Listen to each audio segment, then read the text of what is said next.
cabang ilmu yang berkembang, bagian dari cabang ilmu yang berkembang yakni pragmatik, khususnya mengenai hoax, ya, berita bohong. Saya kira ini merupakan topik yang penting di era digital sekarang ini. Dalam diskusi yang tersebar di WhatsApp, ya, di WAG, ya, saya sekarang menjadi anggota WAG banyak banget, ya. Ada pendapat mengatakan bahwa bahasa itu, ya, akan selalu ada selama ada manusia, bahasa pasti ada. Dan anehnya para ahli bahasa di WAG itu mengatakan bahwa kalau seandainya tidak ada ahli bahasa, bahasa itu akan tetap berkembang. Jadi tidak dibutuhkan ahli bahasa. Bahkan kalau ada ahli bahasa, ya, katanya malah menghambat perkembangan bahasa. Karena apa? Ahli bahasa dikatakan sebagai orang yang sok tahu, ya, sok tahu, sok ngatur bahasa, dan biarkan bahasa itu berkembang. Tapi setelah saya pikirkan lama-lama, ya, tidak mungkin, ya. Jadi perkembangan bahasa yang demikian rupa itu, ya, tidak bisa diterangkan tanpa ahli bahasa. Ahli bahasa beda dengan penutur biasa, ya. Penutur bahasa bisa memahami bahasanya, ya, itu dengan pemahaman yang implisit. Tidak bisa, ya. Sedangkan ahli bahasa menerangkan bahasa dengan pengetahuan yang eksplisit. Jadi dia tahu, ya, dia tahu namanya morfem, dia tahu awalan, dia tahu akhiran, dan sebagainya. Jadi tidak mungkin, ya, bahasa dengan kehidupan manusia itu hidup, ya, tanpa ahli bahasa. Nah, ahli bahasa lah tugasnya sekarang untuk menerangkan apa-apa yang ada di dalam bahasa. Dan itu tidak bisa diterangkan oleh ahli lain, ya, di luar ahli bahasa. Ya. Bukan ahli bahasa disuruh menerangkan komposisi, tidak mungkin. Tidak mungkin. Bukan ahli bahasa disuruh menerangkan awalan, tidak mungkin. Jadi tidak mungkin, ya, di dalam kehidupan sekarang ini, ya, bahasa demikian banyak berkembangnya, dan pesatnya, ya, wacana, ya, macam-macam itu, demikian berkembang secara pesat, tidak membutuhkan ahli bahasa, tidak mungkin. Ya, tetap saja sama dengan ilmu-ilmu lain, ya. Penyakit itu berkembang, apa bisa, ya, orang itu hidup tanpa dokter? Tidak bisa. Dia tahu sakit, tetapi di mana sakitnya, mana, ya, bagaimana. Nah, itu dokter. Nah, kita itu seperti dokternya bahasa, ya. Ininya sakit, oh di sini obatnya, ya, caranya begini, harusnya awalannya begini, dan sebagainya. Hanya saja beda, ya, ahli bahasa dan dokter bedah lain, ya, menerangkan awalan itu lalu honornya sama dengan membedah humor. Nah, enggak bisa, ya, gitu enggak bisa. Tapi, ya, ahli puisi itu, ya, ahli puisi itu menerangkan puisinya si Tor Situmorang sampai sekarang nggak selesai, nggak dapat honor, gitu, ya. Tapi ahli bedah honor. Nah, itu lain lagi, ya. Nah, hanya saja memang, ya, tidak semua ahli bahasa itu pandai. Tidak semua, ya, karena kadang ahli bahasa disuruh menerangkan bahasa justru membingungkan, ya, malah bingung orang yang, ya, karena, nah, jadi itu persoalan lain. Jadi tergantung pada kepakaran masing-masing. Jadi memang di sini kita sebagai ahli bahasa itu memang harus pakar, ya, bukan apa-apa sukar, ya. Bukan, jadi menerangkan apa saja bisa, awalanmu bisa, ya, apa, ya, awalan bisa, apa saja. Kalau namanya pakar, ya, tidak boleh sangat spesialis. Enggak, saya hanya ahli kalimat tanya. Bisa kalian berita, enggak bisa. harus bisa semua. Ya, ya sebagai spesialis ya harus tahu dokter umum dulu ya.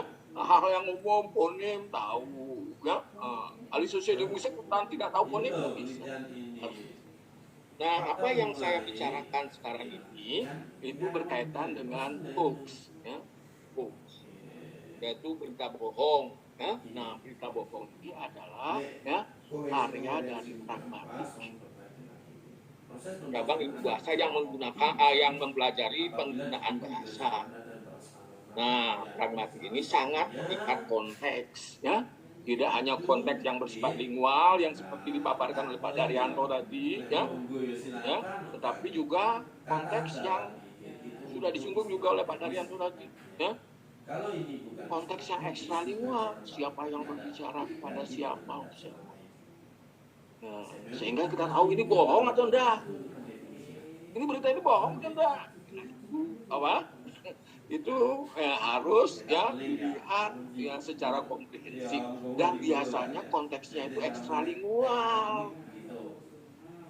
Nah, konteks yang ekstralingual itu definisinya seperti ini loh, ya, seperti di bawah ini. Ini konteks ya. Nah, kalau tutulan-tutulan yang mendahului dan mengikuti itu namanya konteks. Ya. Tetapi kalau siapa yang berbicara kepada siapa, bagaimana wataknya, pembohong, itu konteks ekstralingual. Nah, itu merupakan bagian yang terpisahkan dalam analisis bahasa, terutama pragmatik. Ya. Kalau awalan nah itu linguistik, ya. Perlu siapa yang berbicara, ber itu bisa jadi ber, dan ya, tergantung pada ya satuan lingual yang mengikutinya. Nah, itu teori morfologi. Ini teori pragmatik, ya. Siapa yang berbicara kepada dia dalam konteks apa, ya, tujuannya apa dan sebagainya. Ini adalah definisi konteks yang sebenar, yang cukup komprehensif. Nah, ya, nah sekarang berkembang hoax. Ya. Salah satu sebab, ya, bukan satu-satunya sebab, ya, salah satu sebab dari kalah pasangan 02 ya pada pemilu yang lalu adalah berita hoaxnya Ratna Sarumpait. Saya dipukul, belum apa-apa udah gitu ya, belum apa-apa sudah percaya, ya, lalu emosional, ternyata ya, salah satu sebabnya. Kok tahu, ya? Karena Sarumpait itu jadi bohong. Nah, itu bukan ahli bahasa yang menerangkan. Itu ahli-ahli kedokteran, ya, bagaimana kedudukannya itu dicek dulu, ya.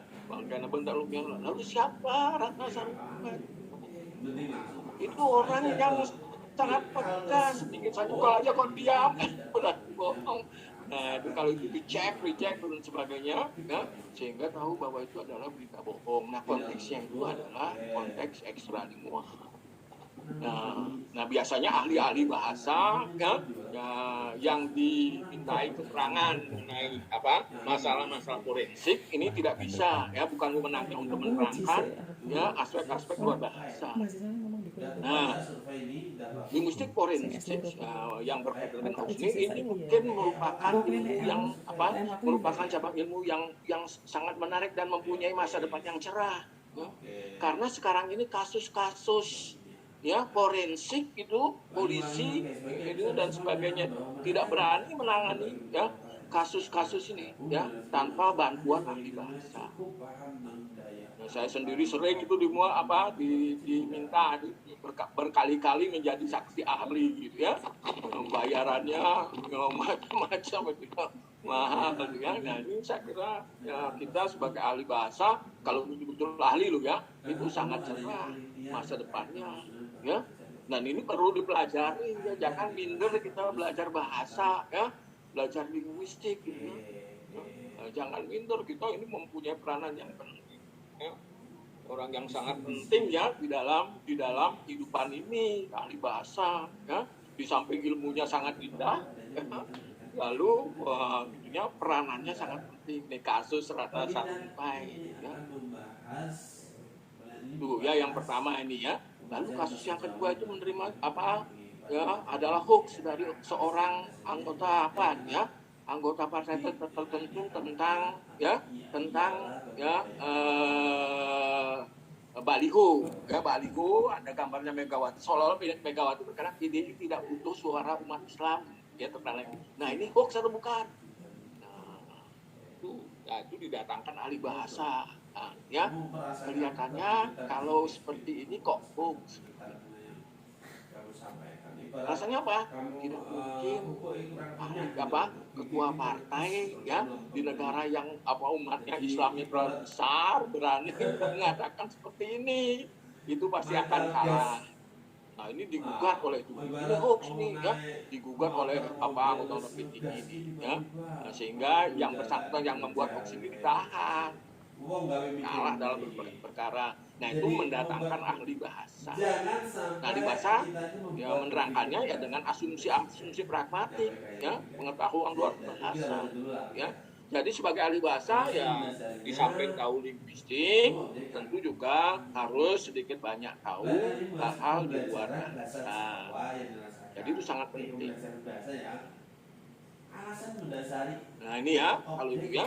Lalu kasus yang kedua ini yang menimpa Gus Jayanti ini ya, dengan mantan pacarnya lalu mengatakan begini. Nah ini menghina atau enggak? Ya menghina. Mana ada wanita mengatakan seperti ini ya. Ya, nama ayah kuliahnya aku cantik loh, bukan aku banyak yang mengenal dan sebagainya. Ini penghinaan ya. Ya, ada ahli bahasanya di sini ya. Ini apa? Wah ini kan sebenarnya pujian. Ya nama ayah aku cantik loh. Ini kan pujian cantik. Iya, tetapi ini secara pragmatik itu kan lain ya. Cantik di sini tindak tuturnya lain, itu disangkutkan dengan konteks ini. Mengejek. Buktinya apa? Ini mengejek, ini harus wanita rendah. Walaupun di sini, nah di sana di pragmatik itu diajarkan mengenai berbagai tindak tutur ya. Ini tindak tutur non literal, ya. Nah, tindak tutur non literal digunakan, gitu ya. Ini harus tahu ini, harus tahu berbagai macam tindak tutur. Nah itu kalau belajar pragmatik. Lalu bisa nggak ahli pragmatik tanpa tanpa pengetahuan ilmu bahasa yang lain? Nggak bisa.